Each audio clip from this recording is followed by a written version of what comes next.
Hello, user. Mid-morning, day 1. Morton woke up with a start, having his energy involuntarily return again.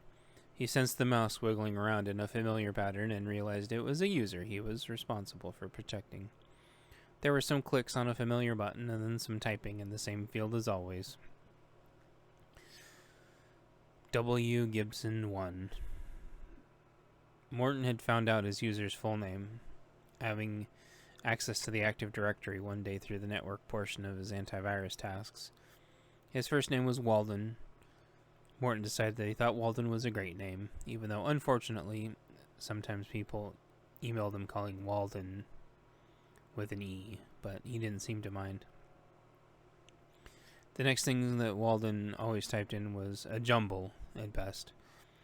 It took him several tries to type what he was supposed to, and sometimes this got Walden locked out.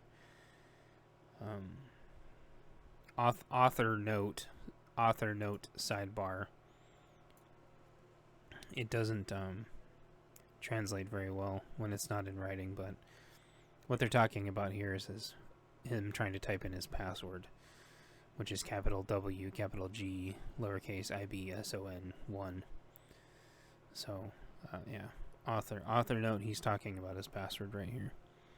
When you read it, it seems to translate better, so I apologize someday if someone's listening to this and is confused. So, alright, we continue. Someone would need to come unlock the system for Walden, and then he could use it just fine. Morton supposed this is how he originally learned Walden's name, from the technical support guy having to help unlock the system so many times. As soon as the system got fully awake, Morton diligently showed his user the urgent security message that he had saved. Unfortunately, Morton's user closed the message and didn't take any further action. Morton didn't mind too much. He surmised that there wasn't much his user could do. That's okay, Morton thought. I'll still do my job to the best of my abilities, and hopefully something will come out overnight to fix it. The user went to open his email. Morton checked the email program, and it was an authorized program to open. He also checked all the incoming emails, and they were okay to read. Morton recognized some extraneous signature graphics that nobody wanted to see. Thankfully, he could remove under the threat of image injection, so he subtly removed the passive-aggressive images. Morton always got a kick out of doing it, and nobody ever seemed to notice.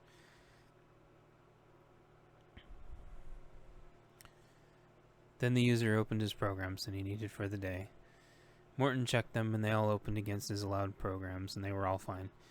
The rest of the day would be easy mode for Morton. He put himself on silent so he wouldn't accidentally bug Walden while he was working, and let the automated shell monitors do their jobs. Morton leaned back in his chair, and everything was right with the world. Lunchtime, midday, day 1. Morton checked his scheduler screen, and it seemed to be around lunch break for his user. Morton raised his awareness level in anticipation for this. It was one of the few moments his system would be vulnerable. The clicking and mouse moving stopped on his machine. Morton waited in anticipation for the familiar keys to be pressed, and they weren't. Morton waited an entire minute, which was agonizing to him, and no Walden. Walden had left his machine unlocked again. It had been a minute, a whole minute, so Morton did what he was authorized to do. He locked the machine so nobody could access it. If it had only been a tiny break, Walden would have been back by now. Morton was confident in his decision. He looked out his window and everything seemed to be working fine. There appeared to be a few extra pieces of traffic at the radio tower, though. Morton went back and checked his measurements, and nothing was supposed to be using the wireless right now. Nothing besides the little beacon to check and make sure the router was still functioning with the DHCP server. Morton waited for the machine to go into sleep mode, and there was no reason for the radio station to keep checking out. Then Morton would go and do a personal emergency check of everything that was running. Morton waited the agonizing 4 minutes, and his system didn't go to sleep like it was supposed to. Something was keeping it awake. Morton went to go check his quarantine area to make sure all of the misbehaviors and malconformance was still properly isolated. He left his office and went down the hall to the electronic secured storage boxes he had. There the various glitches were, like they always were, until he found a fix to clean them or delete them. without infecting everything with their bad code. There was some kind of weird yellow blocky piece of data that kept trying to expand out, then got too glitchy, then went back into itself only to try again in a different direction. Morton didn't like this piece of data. When he found it in the system, it was corrupting only tiny portions of other data, but never fully recognized its destructive potential. He had been able to fairly easily lock it up with a set of instructions he had prepared for him in his codebook. Next to that was a pink one that looked very cute and adorable. Morton would feel a great deal of longing emotions when he neared this containment field. He felt like if he let this piece of code out, they would be happy together forever, like he'd be reunited with a long-lost love interest. Morton didn't feel love, though, and he'd been warned about this piece of code earlier in the morning of its launch. Morton didn't know if Walden had a girlfriend or not, but he knew this was not how you were supposed to start a work email. Morton was able to grab the email and hide it before Walden could open it, which he surely would have, despite all of Morton's warnings. Morton went to the third isolation unit, and it was an ad. Morton hated this one most. He kicked the container very hard 3 times, and the ad spastically and violently morphed into a snake that leapt at the cube, going straight for Morton's throat.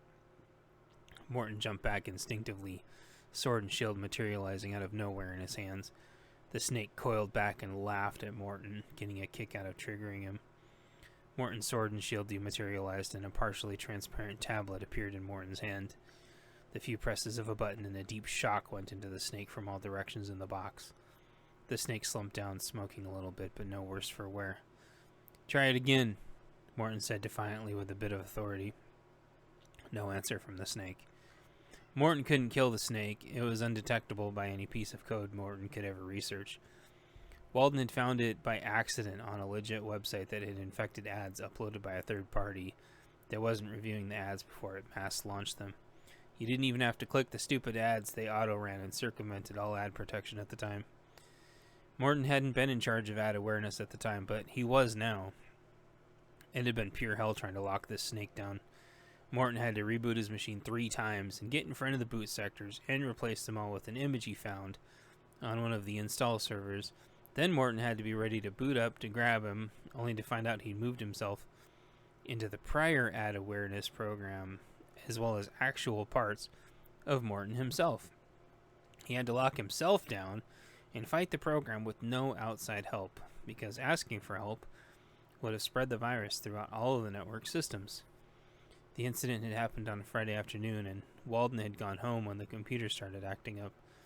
By Monday, Morton had it all squared away and had published a report to the knowledge base so the rest of the antivirus programs would know what to do. Walden had started doing his job like his normal routine, and because of the weekend, forgot it had all ever happened. With the approval from the server, Morton took over the failed ad awareness tasks and silently retired the expired program. He reviewed and filed all the definitions that the program was able to identify, and the program more or less lived on in that capacity. It had been the least Morton could do in respect for the ad awareness program that had worked for so many years prior without failure. As Morton was reminiscing, he looked at the weakened snake. With a glitched flicker, it turned back into the innocent-looking ad for a startup social network that promised true freedom of speech. Morton sighed and went on. The next electronic cell was had in it a male Chinese unicorn. It looked like the cross between a horse and a dragon, with a piece of wood sticking out from its head for a horn. The dragon-looking horse creature was multiple shades of beautiful green scales with fiery red hair. The placard in front of the cell said Kieran, and Morton noticed it was looking directly at him, with its head up high and proud. Morton needed to review this one because he wasn't sure why it was in here.